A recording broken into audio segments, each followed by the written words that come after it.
بسم اللہ الرحمن الرحیم۔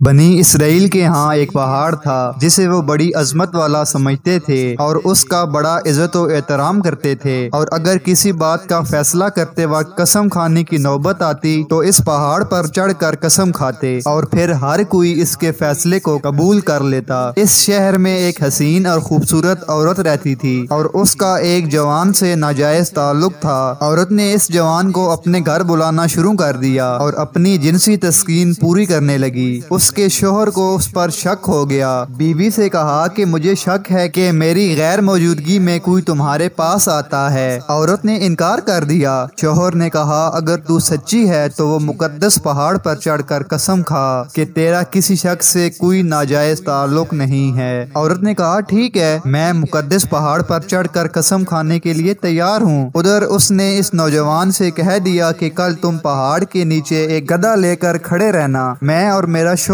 پہاڑ پر چڑھنے کے لیے وہاں آئیں گے، اور میں شوہر سے کہوں گی کہ پہاڑ پر چڑھتے ہوئے میں تھک گئی ہوں، اس بہانے تمہارا گدھا کرائے پر لے کر اس پر سوار ہو کر پہاڑ پر چڑھیں گے۔ تم گدھے والے کے بیس میں وہاں موجود رہنا اور گدھے پر مجھے سوار کر کے میرے ساتھ ساتھ چلنا۔ چنانچہ جب دوسرے دن میاں بیوی پہاڑ پر چڑھنے کے لیے گھر سے نکلے اور چلتے چلتے پہاڑ کے پاس پہنچے تو وہاں اس کا عاشق جوان گدھے والے کے بھیس میں گدھے لیے کھڑا ہوا تھا۔ عورت نے شوہر سے کہا چلتے چلتے میں تھک گئی ہوں، مجھے یہ گدھا کرائے پر لے دو۔ شوہر نے گدھے والے سے کرایہ مقرر کیا اور بیوی کو گدھے پر سوار کر کے تینوں پہاڑ پر چڑھنے لگے۔ جب وہ جگہ آئی جہاں لوگ قسمیں کھاتے تھے تو اس مکار عورت نے اپنے آپ کو گدھے سے نیچے گرا دیا اور اس گرنے کے دوران اپنے بدن کو بھی ننگا کر دیا اور ایسی صورت پیدا کر دکھائی کہ شوہر نے یہی سمجھا کہ وہ گدھے سے اتفاقاً گر گئی ہے اور گرتے وقت اتفاقاً ننگی ہو گئی ہے۔ پھر وہ جلدی سے اٹھ کھڑی ہوئی اور اپنا لباس درست کرنے لگی اور پھر لباس درست کر کے پہاڑ پر کھڑا ہو کر کہنے لگی میں قسم کھاتی ہوں کہ میرے ننگے بدن کو آج تک تمہارے سوا اور اس گدھے والے کے سوا کسی نے نہیں دیکھا۔ شوہر مطمئن ہو گیا کیونکہ اس نے یہ سمجھا کہ اس گدھے والے نے اسے گدھے سے گرتے ہوئے اس کا ننگا بدن اتفاقاً دیکھا ہے۔ تو دیکھا آپ نے، عورت جب فریب دینے پر آتی ہے تو ایسی چالاکیاں دکھا کر شوہر کو بیوقوف بنا دیتی ہے، لیکن یہ پتہ نہیں کہ آج یہ گناہ کسی فریب سے چھپا بھی لیا اور کسی کو پتہ بھی نہ چلا تو کل قیامت میں یہ بات نہیں چھپے گی، اس لیے کہ اللہ تعالیٰ ہر چیز جانتا ہے اور اس کے حکم کے بغیر ایک مکھی پر بھی نہیں مار سکتی۔ اللہ تعالیٰ کی ذات سے کوئی کام چھپا ہوا نہیں، دنیا والوں سے چھپ سکتا ہے لیکن اللہ تعالیٰ سے کوئی چیز چھپ نہیں سکتی، بے شک وہ ہر چیز پر قدرت رکھتا ہے۔